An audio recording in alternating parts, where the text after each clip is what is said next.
মুগের ডালের হালুয়া আমরা প্রায় পুজো প্যান্ডেল বা দোকানে খেয়ে থাকি, কিন্তু অনেকেই জানে না এটা বাড়িতে কিভাবে বানাবে।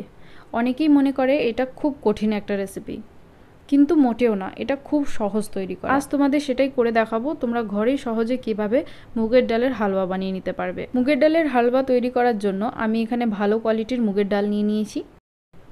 এটা একটা বড় পাত্রে নিয়ে নিচ্ছি। জল দিয়ে ভালো মতো ধুয়ে পরিষ্কার করে নেব। 3 থেকে 4 বার জল পাল্টে এরম ডালটা কষলে কষলে ধুয়ে নিতে হবে। ডালটা ভালো মতো ধুয়ে নিয়েছি। এইবার এটাকে একটা ছাঁকনায় ঢেলে দিচ্ছি, তাতে করে এর মধ্যে যেটুকু জল আছে সবটা বেরিয়ে যাবে। ডালটা এরম ছাঁকনার মধ্যে ছড়িয়ে দিয়ে 10 মিনিটের জন্য রেখে দেব।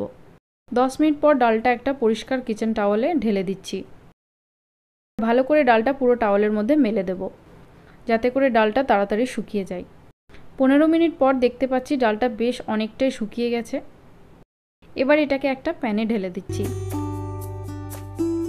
শুকনোই মাঝারি আঁচে এটা ভেজে নেব। সমানভাবে ডালটা চালিয়ে যেতে হবে, নয়তো ডালটার তলায় বসে যাবে আর একরকম সম্পূর্ণ ডালটা ভাজা হবে না।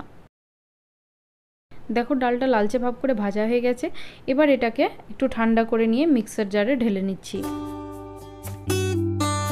এটাকে গুঁড়ো করে পাউডার তৈরি করে নিতে হবে।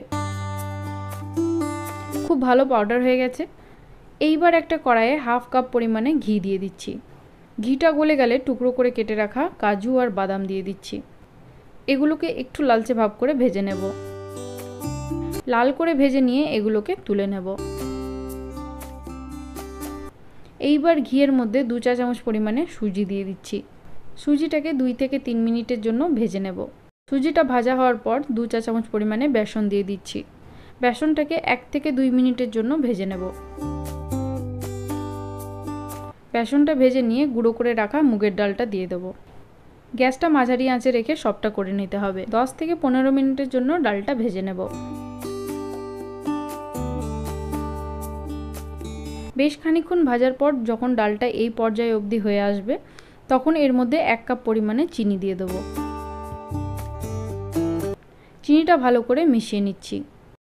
চিনিটা ভালো করে মিশিয়ে নিয়ে 1 থেকে 1.5 গ্লাস পরিমাণে জল দিয়ে দেব। জলটা দেওয়া মাত্রই একভাবে মিশিয়ে যেতে হবে, তাতে করে দলা পেকে যাবে না। যখন সম্পূর্ণ জলটা টেনে নেবে, সেই পর্যায়ে আবার থেকে 1 গ্লাস পরিমাণে জল দিয়ে দেব। আবার থেকে ভালো করে মিশিয়ে মিশিয়ে জলটা শুকিয়ে নেব।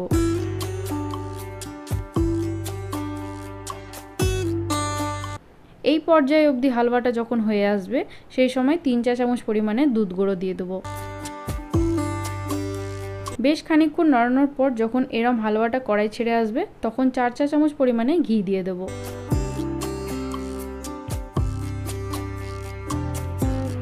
ঘিটা দিয়ে আরও 7 থেকে 10 মিনিট নেড়ে নেওয়ার পর শেষে এতে 1/2 চা চামচ পরিমাণে এলাচ গুঁড়ো দিয়ে দিচ্ছি এবং দিয়ে দিচ্ছি ভেজে রাখা সেই কাজু আর বাদামটা। ভালো করে মিশিয়ে নিলেই তৈরি হয়ে গেল মুগের ডালের হালুয়া।